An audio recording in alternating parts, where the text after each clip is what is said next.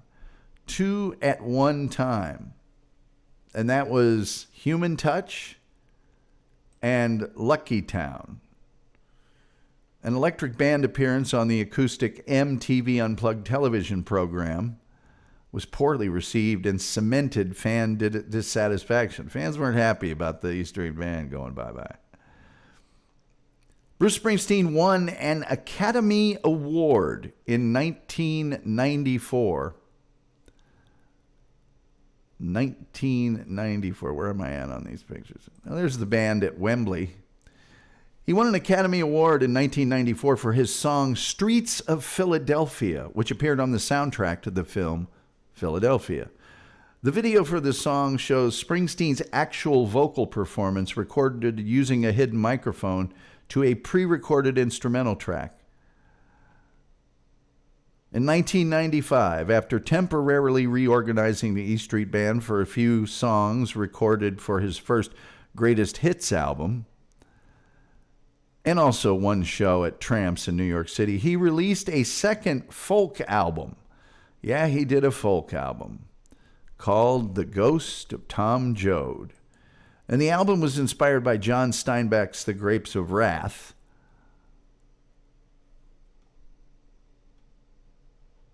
Springsteen supported the album on a lengthy worldwide small venue solo acoustic tour. The tour presented many of his older songs in a drastically reshaped acoustic form, and he explicitly reminded his audience to shut the blank up and not to clap during the performances.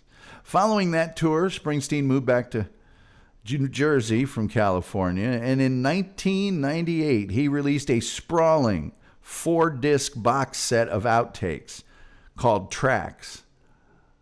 Later, he would acknowledge that the 1990s were musically a lost period for him. He said, "I didn't do a lot of work. Some people will say I didn't do my best work." He was inducted into the Rock and Roll Hall of Fame by Bono in 1999, a favor he returned in 2005. In 1999, he and the E Street Band reunited in a reunion tour. Oh, yes. Let me just see if I can. Thought I had one with. There we go. Look at that. The band's down at the bottom. And that tour lasted for over a year. Highlights included a record sold-out 15-show run at the Continental Airlines Arena in East Rutherford, New Jersey, and a 10-night sold-out engagement at New York City's Madison Square Garden. A new song played at these shows called American Skin. In 2002, Springsteen released his first studio effort with the full band, and it was called The Rising. And this album was a reflection on the September 11 attacks, and it was a critical and popular success. The record became Springsteen's best-selling album of new material in 15 years, and it was kicked off by an early morning Asbury Park appearance on the Today Show, and then they barnstormed through a series of single-night arena stands in the U.S. and Europe. He played an unprecedented 10 nights at Giant Stadium in New Jersey. The Rising won the Grammy for Best Rock Album and was nominated for Album of the Year. In addition, The Rising won the Grammy for Best Rock Song and Best Male Rock Performance. At the ceremony, Springsteen performed The Clash's London Calling with Elvis Costello, Dave Grohl, and E Street Band member Steve Van Zandt, with No Doubt's bassist Tony Kanal in tribute to Joe Strummer. In 2004, Springsteen and the E Street Band participated in the Vote for Change tour with John Mellencamp, John Fogerty, the Dixie Chicks, Pearl Jam, REM, Bright Eyes, the Dave Matthews Band, Jackson Browne, and others. The solo record, Devils and Dust, was released in 2005. It's very low-key, mostly acoustic. Some of the material was written almost 10 years earlier, but was unreleased. In 2006, he released We Shall Overcome the Seeger Sessions, an American roots project focused around a big folk sound treatment of 15 songs. His next album, Magic, was released in October of 2007 and recorded with the E Street Band. Had 10 new songs. Yes. Oh, yes. Debuted at number 1 in the U.S., Ireland, and the U.K. And he supported the album with the tour, his first with the E Street Band since 2003. And it was the final tour for longtime E Street member Danny Federici, who died in 2008. Yes. Yes, yes, yes. In January of 2009, Mr. Bruce Springsteen, there he is with Clarence Clemens' son. Mr. Bruce Springsteen won the Golden Globe for Best Song for The Wrestler, from Darren Aronofsky's film by the same name. After receiving a heartfelt letter from lead actor Mickey Rourke, Springsteen supplied the song for the film for free. For free. Bruce Springsteen performed the halftime show at Super Bowl XLIII. I want to say that's, I don't know. On February 1st, 2009, agreeing to perform after having declined on many other occasions. A few days before the game, Springsteen gave a rare press conference at which he promised a 12-minute party. It has been reported that this press conference was Springsteen's first press conference in more than 25 years. His 12-minute, 45-second set with the E Street Band and the Miami Horns included abbreviated rendition of 10th Avenue Freeze Out, Born to Run, Working on a Dream, Glory Days, the latter complete with football references in place of the original baseball theme lyrics. The set of appearances and promotional activities let Springsteen say, this has probably been the busiest month of my life. And it is thought to be one of, if not the greatest, halftime show in the history of the Super Bowl. Working on a Dream, decorated, to Danny Federici, was released in January 2009. The supporting Working on a Dream tour ran from April to November of 2009. The band performed 5 final shows at Giant Stadium, opening with a new song highlighting the historic stadium and Springsteen's Jersey roots, named Wreckin' Ball. He received the Kennedy Honors December 6th, 2009. Oh, yeah. Yeah. That event included musical tributes from Melissa Etheridge, Ben Harper, John Mellencamp, Jennifer Nettles, Sting, and Eddie Vedder. The 2000s ended with Springsteen named one of 8 artists of the decade by Rolling Stone magazine, and with his tours ranking him 4th among artists in total concert grosses for the decade. Sadly, oh so sadly, Clarence Clemens, the E Street Band's saxophonist and founding member, died on June 18th, 2001, of complications from a stroke. Springsteen's 17th studio album, Wrecking Ball, was released in March of 2012. Album has 11 tracks plus 2 bonus tracks. 3 songs previously only available as live versions, Wrecking Ball, The Land of Hope and Dreams, and American Land, appear on the album. Wrecking Ball became Springsteen's 10th number 1 album in the United States, tying him with Elvis Presley for number 3 most number 1 albums all time, behind the Beatles and Jay-Z. The supporting Wrecking Ball tour, shortly after its release,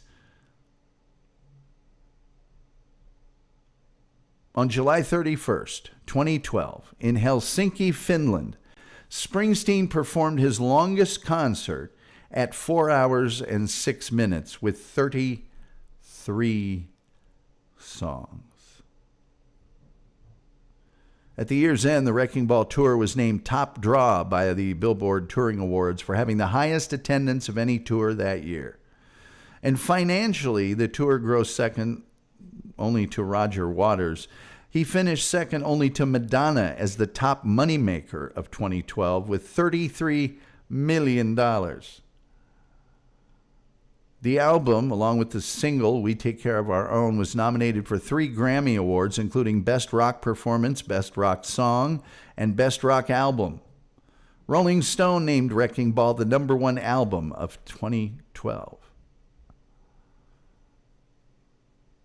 In late July 2013, the documentary Springsteen and I, directed by Bailey Walsh and produced by Ridley Scott, was released simultaneously via a worldwide cinema broadcast in over 50 countries and in over 2,000 movie studios. He then released his 18th studio album called High Hopes. Oh, yeah. The album was the first by Springsteen in which all songs are either cover songs, newly recorded outtakes from previous records, or newly recorded versions of songs previously released. The 2014 E Street Band touring lineup appears on the album, including material they had recorded with Clarence Clemens and Danny Federici before their deaths. High Hopes became Springsteen's 11th number 1 album in the U.S. It was his 10th number 1 in the U.K., tying him for 5th all-time with the Rolling Stones and U2. Springsteen made his acting debut in the final episode of Season 3 of Steve Van Zandt's show Lilyhammer, which was named Loose Ends after a Springsteen song on the Tracks album. On August 15, 2015, 10 years ago, a little-ish, Springsteen performed Land of Hope and Dreams and Born to Run on the final episode of The Daily Show with Jon Stewart.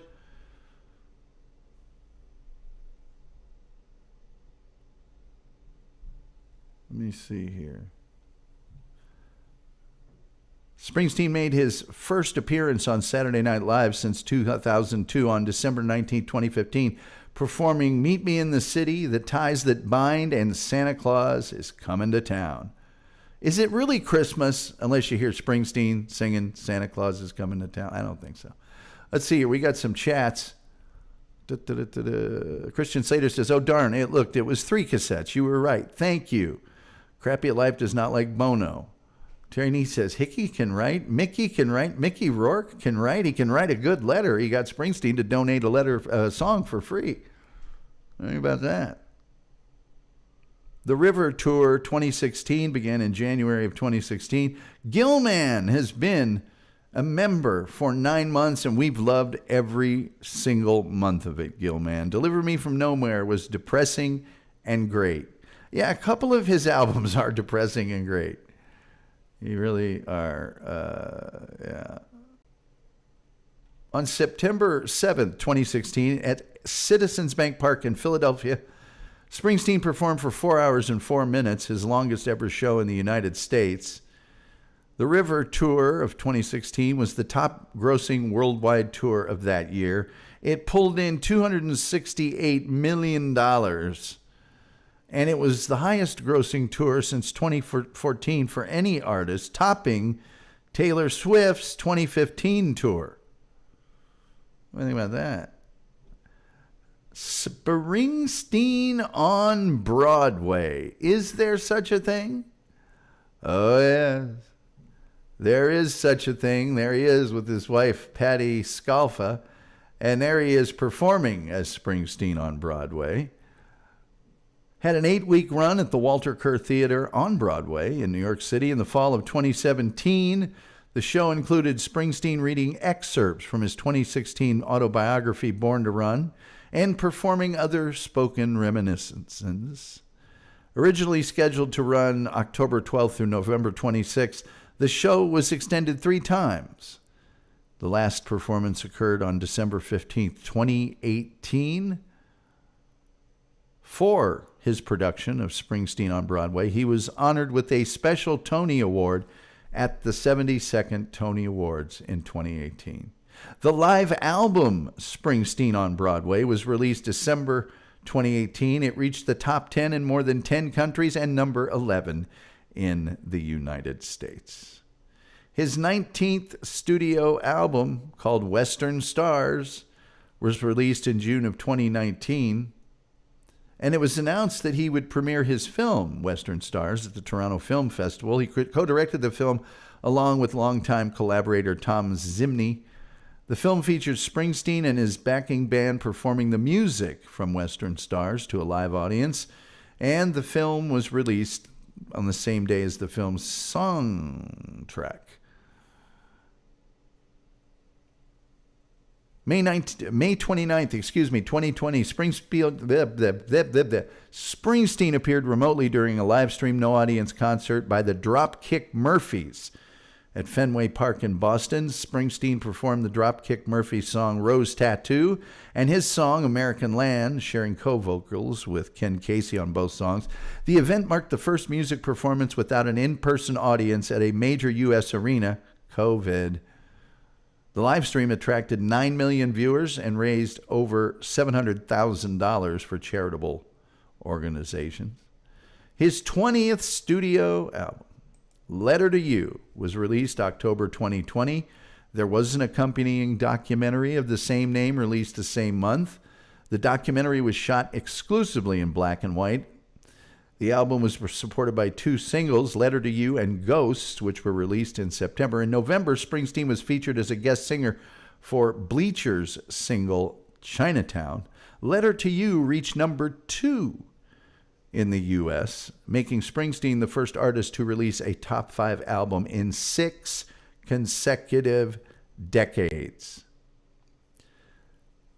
Bruce and the band were musical guests on the December 12, 2020 episode of Saturday Night Live, where they performed Ghosts and I'll See You in My Dreams, their first performance since 2017, and the first to promote Letter to You. Gary Talent and Susie Tyrell opted to remain at home due to COVID-19 concerns, and this was the first time Talent had missed a performance with the band. And so Jack Daly of the Disciples of Soul filled in for him. In February of 2021, it was announced that Bruce Springsteen was releasing an 8-part podcast on Spotify.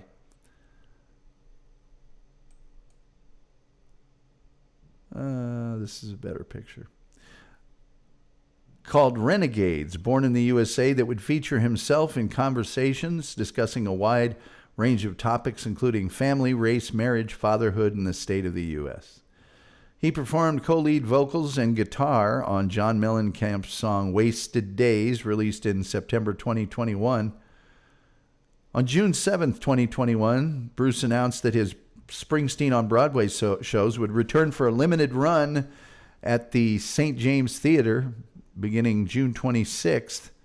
In an interview with E Street Radio's Jim Rotolo on June 10th, 2021, Springsteen said he did not plan on playing any shows in 2021, but was talked into the Broadway shows by a friend. During the same interview, Springsteen also announced an upcoming collaboration with The Killers.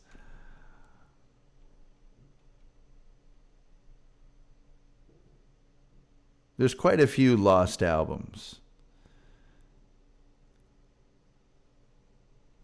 There's an album called Only the Song Strong Survive, covers of classic soul songs from the 60s and 70s. And to promote it, he performed on The Tonight Show with Jimmy Fallon in mid-November. In February of 2023, he and the band launched their first tour in 6 years. Due to conclude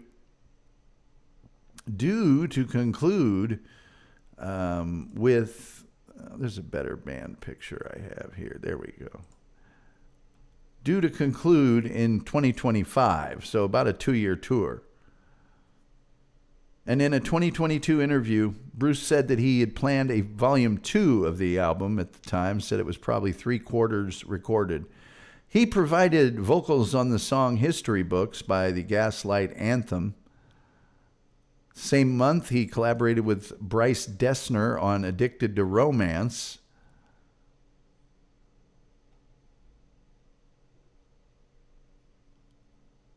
In April of 2024, 20th Century Studios announced a biographical film, Springsteen, Deliver Me From Nowhere, which I highly recommend you do not watch. You should watch it, but if you're a big Springsteen fan, watch it. Otherwise, it's a time in Springsteen's life where he was really in angst, and it's not your usual biopic. Bruce Springsteen and the E Street Band's 2023 to 2025 tour was the highest grossing tour of their career, grossing close to $730 million worldwide and placing it as one of the top 10 highest grossing tours ever.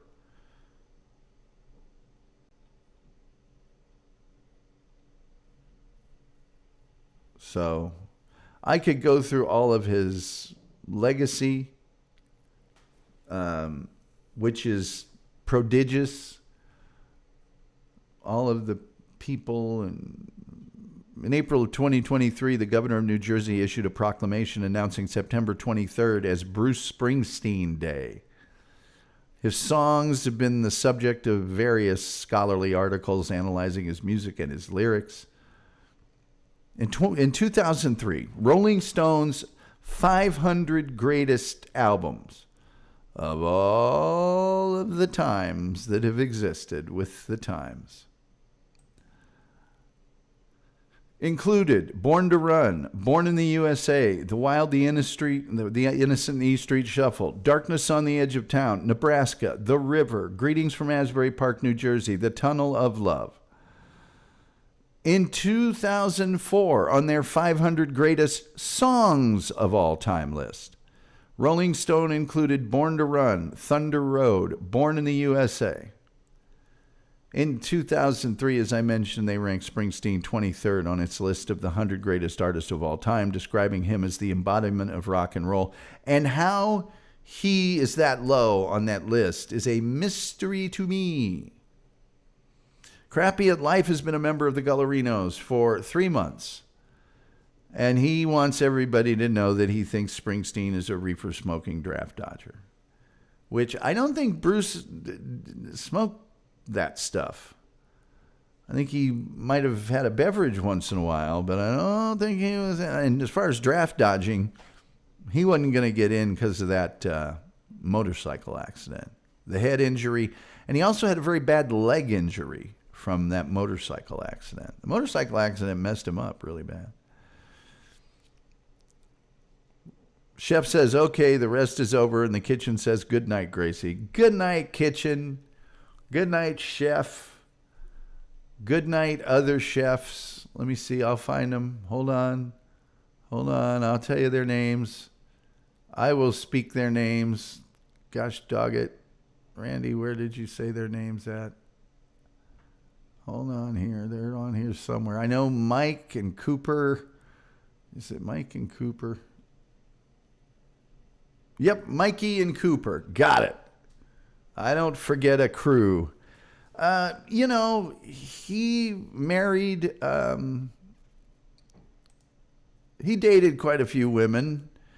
He met Patti Scialfa at the Stone Pony in the early 80s, and Springsteen loved her voice. He met her at the Stone Pony. She was performing alongside his friend Bobby Bandiera, with whom she wrote At Least We Got Shoes for Southside Johnny. Springsteen liked her voice, and after the performance, he introduced himself to her, and they soon started spending time together and became friends. And in '84, he asked her to join the E Street Band for the Born in the U.S.A. tour. And they were very good friends. Was something going to happen? And then Springsteen was introduced to actress Julianne Phillips and married her in 1985. There was an 11-year age difference, opposites in background. Springsteen was traveling a lot, and that took a toll on their relationships.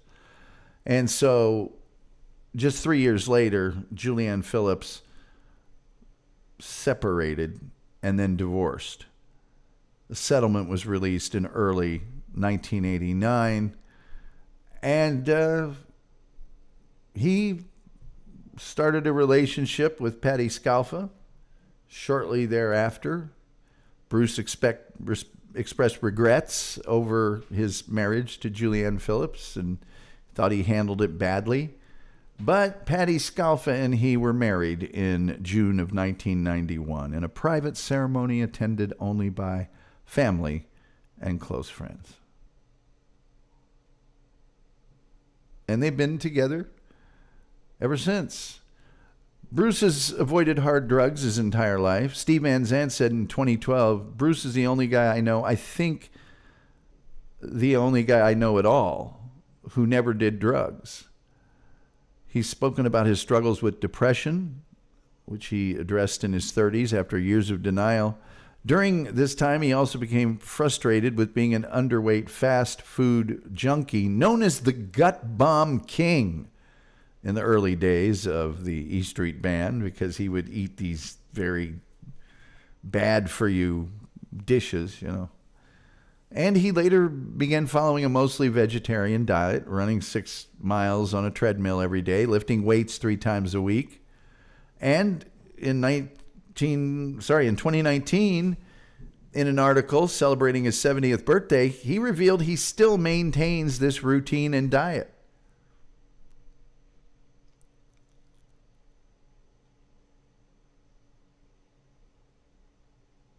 Forbes conservatively estimates Bruce Springsteen's net worth at $1.1 billion. Hobbies? Well, the boss is a model railroader. He collects and runs HO scale model trains. Yes. I mentioned some of the awards. 140 million records sold worldwide. 71 million records in the U.S., one of the world's best-selling artists, 20 Grammys, 2 Golden Globes, Academy Awards, Special Tony Award, Songwriters Hall of Fame, Rock and Roll Hall of Fame. 8th recipient of the Woody Guthrie Prize, National Medal of Arts, Academy Museum of Motion Pictures inaugural Legacy Award for an artist whose body of work has inspired generations of storytellers and deeply influenced our culture.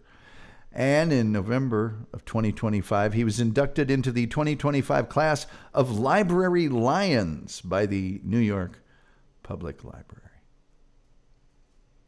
I went over all of his albums. His tours generally match the names of the albums. I could go over all of the sort of non-studio albums if you wanted me to, but there's a lot of them. There are a lot of them. Want me to do that? I'll do that. I'll drop down in frame rate to do that for you. Singles, various artists released, studios, Love.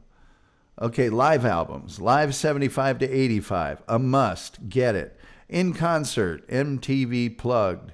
Get it. Live in New York City. Get it. Hammersmith Odeon. London 75. Get it. And that was released in 2006. So it's an, lost tape that's been resurrected. Live in Dublin. Get it. Springsteen on Broadway. Get it. The legendary 1979 No Nukes concerts. That's the one to really get after you get live 75 to 85. It super is. And there's live archive releases of concerts that you can get that aren't necessarily albums, but you can get them on CD or download them.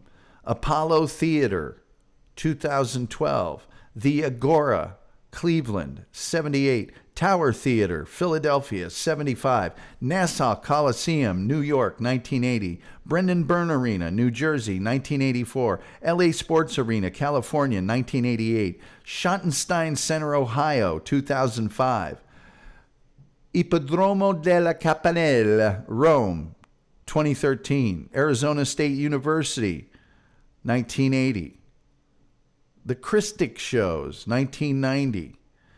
HSBC Arena, Buffalo, New York, 2009. Scott Trade Center, St. Louis, 2008. Olympia Stadion, Helsinki, 2000. I could go on and on and on. There's like at least 50, 100 of them here.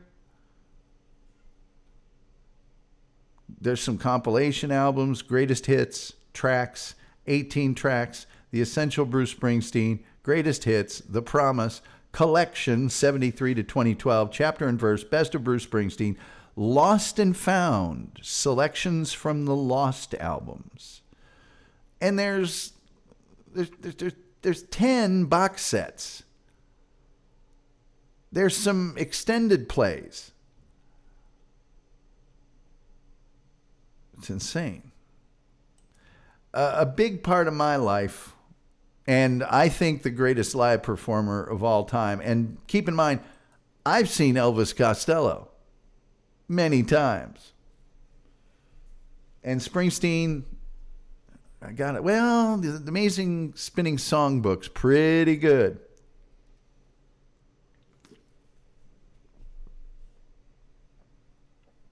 And Costello's band is pretty good. But it's not as big as Bruce's. Let me see.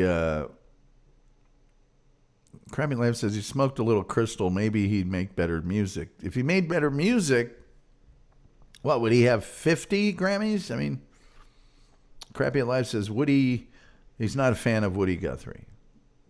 This land is my land.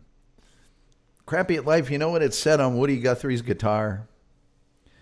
It had written on it, "This machine kills fascists." He's no insane clown posse, that's for sure. Of course he's not. He wasn't labeled a terrorist organization. Or his backup people, anyway. His fan club. Look at this here. I can't even see what I'm lifting up right now. I've worn this on the show before, by the way. But it was at the bottom of a bunch of folded shirts. And see how it's kind of wrinkly over here? Couldn't do that to Bruce. Couldn't show the shirt wrinkly on my body. Just as an artifact. Anyway, that legitimately is all I got to tell you about Bruce Springsteen and the E Street Band. And we did the whole show. Please like, share, subscribe, retweet if you could. We made absolutely no money again tonight. We look like we're not going to make our monthly goal of $100, which means I don't get paid next month. If that happens, it will make me seriously reconsider whether I should be doing a show or not. Tomorrow night, we will cover the missing person, Breonna Maitland. Breonna Maitland, I'll tell you about her disappearance, very similar to, and for a while thought to be linked to, the disappearance of the person that we discussed last week, Maura Murray. So we will cover that. And on Sunday, we will cover an incredible TV show called Homicide, Life on the Street, that among other brilliant, amazing, incredible things, was the show that gave birth to John Munch of Law and Order. And you may not know this, but I do. Law and Order and John Munch. John Munch, the character of John Munch, has appeared on more TV shows than any other character in television history. Positive Patriot said he should give one of his Grammys to the president. Why? The president didn't do anything with a Grammy. Let me see here if I can. My frame rate's going to drop for just a second. It's going to drop for just a second. I'm going to get slow. Let me see here. Let me see here.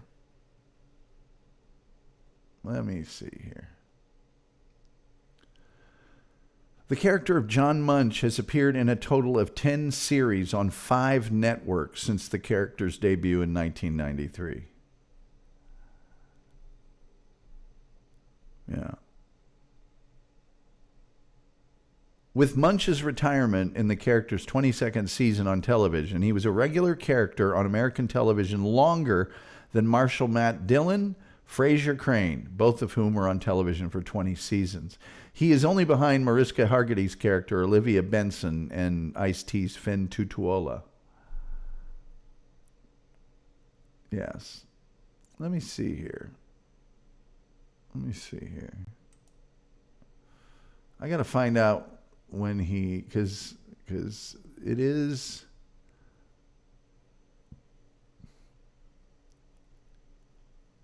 the shows he's appeared on. Other appearances, here we go. Homicide, Life on the Street, Law and Order, Homicide the Movie, Law and Order, Special Victims Unit, Arrested Development, The X-Files, The Beat, Law and Order Trial by Jury, The Wire, American Dad, 30 Rock, Jimmy Kimmel Live. He performs as John Munch in Jimmy Kimmel Live. The Unbreakable Kimmy Schmidt. A Muppet version appears on Sesame Street.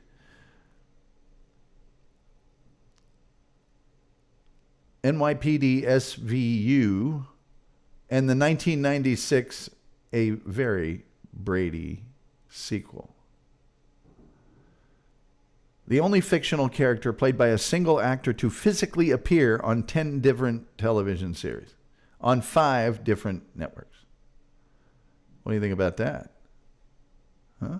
How does that do you? Crappy at Life says, I hate Springsteen, but I like that. $20, Crappy at Life. Man, come on. That is so nice of you. I appreciate it. That was nicer than nice. And I love your name, by the way, Crappy at Life. I'm thinking of adopting it as my own, because I am. Oh, my frame rate is just pooey right now. Hold on. It's picking up. No, it went down. It just went down. 12.99, 6.99. Come on. It's got to be 23.98. 13.99. 8.99. Come on. Show me where your mama lives. 11.99, 16.98. Come on. You can do it. 13.99. I know you can get back up there. 13.7. It just keeps going up and down. So you'll just have to put up with it. You audio podcast people should be thrilled. You're still experiencing the glorious sound that you always do. Crappy at Life says Blinded by the Light sucks. Which version? The Springsteen version's great. The Manfred Mann Earth Band version, I don't like it either. I don't like it either. It's gross. Mm-hmm. Anyways, that's what I got to tell you about Bruce Springsteen and the E Street Band. I should mention, we here in Texas are under a winter storm bad weather advisory. Cold and snow and ice from Friday midday until I think Sunday or Monday. And with that in mind, old Tom might be persuaded to do an extra show on Saturday. If somebody's got a thing they want me to do a show about, either email me, put it in the chat right now, or you can email me, tom@thetomgulley.show.com. And I might do it. And I might just pick one off of this, get the generator out, man. I don't have a generator here. My generator's in Utah. Sadly, where I really don't need it. I do have a fireplace here, though, so I don't have any wood presently, but I've got plenty of furniture I don't need. I might pick one off this list, but Last Ice Storm was I don't think it was the last ice storm, but that grid going down was terrible. There was a very bad ice storm in the winter 2021, 2022, where the power didn't go out. Paz says, stay warm, everybody. So anyway, I've got numerous shows that I can do things about, but if somebody wants a special one on Saturday, I could be convinced to do one. I really could. I really, really could. So anyway, that's it. That's all I got. And I think I'm going to play the Is That Him song again. It seems a little more Springsteen than anything else I got. So with all that in mind, I'll tell another Bruce Springsteen thing. He was talking in an interview about the fact that from time to time he would do a thing where he would put a big thing out into the like a dry erase board and let somebody write down any song that they wanted. Any song. And I think on this occasion that he was showing the interviewer pulled it up. It's like, do you really just take requests out of any song? He's like, yeah.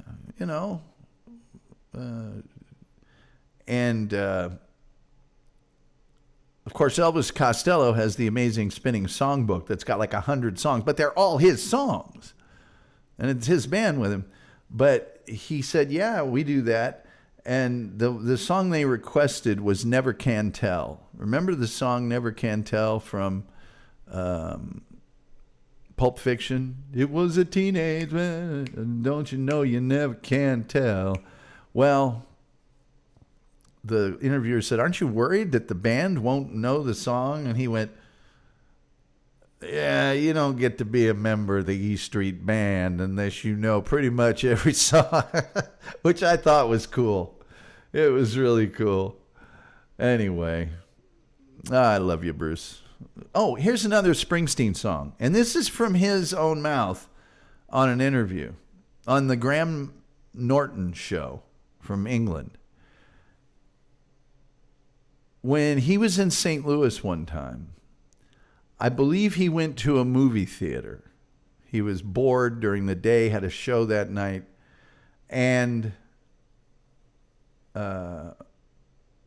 or was he at a diner and it was after the show? Or anyway, this kid and his girlfriend recognize him and say, hey man, I think you're great and this and that, and hey, appreciate it. And he said, will you come to my house? And Bruce just went, okay. And he came to the house, and it was like 2 or 3 in the morning or something when they got in. And the mom came out and was like, who's this guy? And he's like, that's Bruce Springsteen. Who's Bruce Springsteen? And the kid takes her into his room where the Born to Run poster is on the wall. And the mom comes out, can I make you some eggs? And he's like, yeah. And so she makes him some eggs and some other stuff. And they sit and they talk and they have a heck of a good time.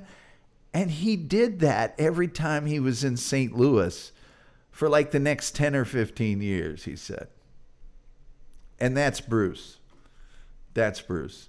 The U.S.S. Liberty. Haven't we already done a show on the U.S.S. Liberty? Crappy at Life. I gave Springsteen a wedgie once. I've got the USS Liberty on my list here somewhere. I know we did the Gulf of Tonkin incident, and I know we've done Liberty ships. But I know what you want with the USS Liberty. And you just gave $20. And I think for $20, you deserve a show, personally. So, Crappy at Life, will you be available on Saturday at 3 p.m. Eastern Time?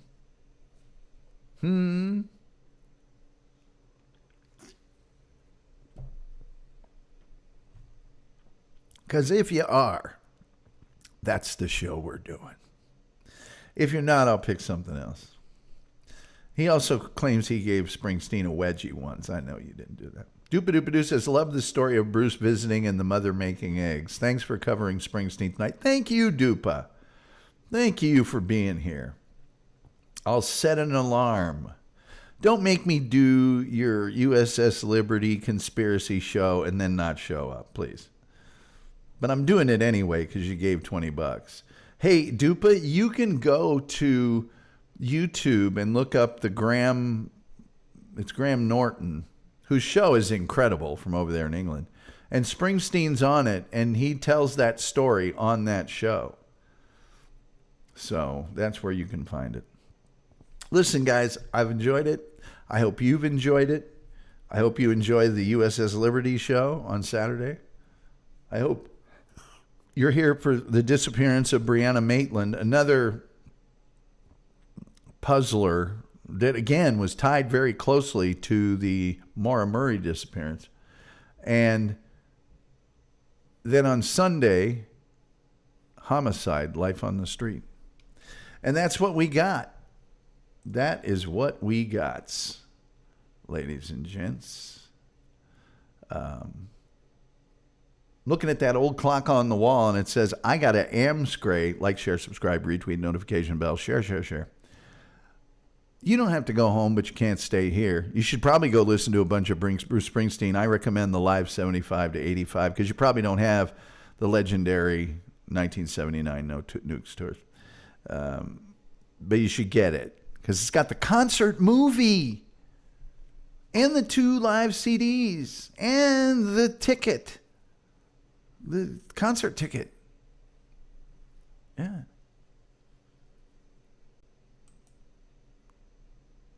Dupa says, love Graham Norton. Also says, good night, everyone. We all love Graham Norton. He's the best.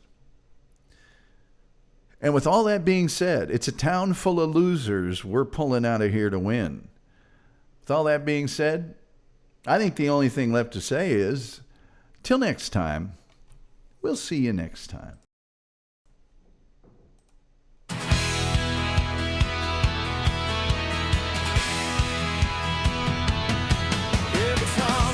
Down in Texas, would he podcast with a smile? If he was in Ohio, could he fly?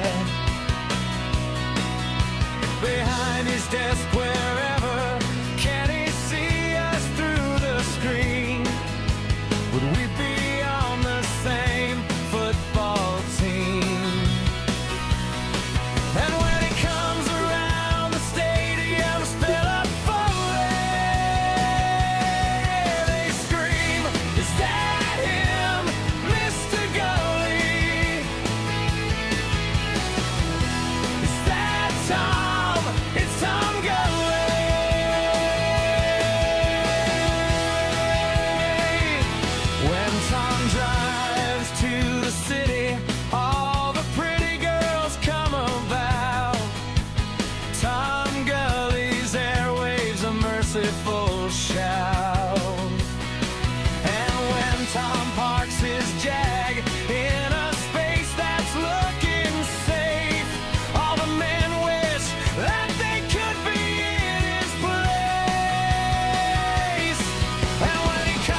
popping some pills for the man with the Letterman star. And if Tom came to your country, would you keep him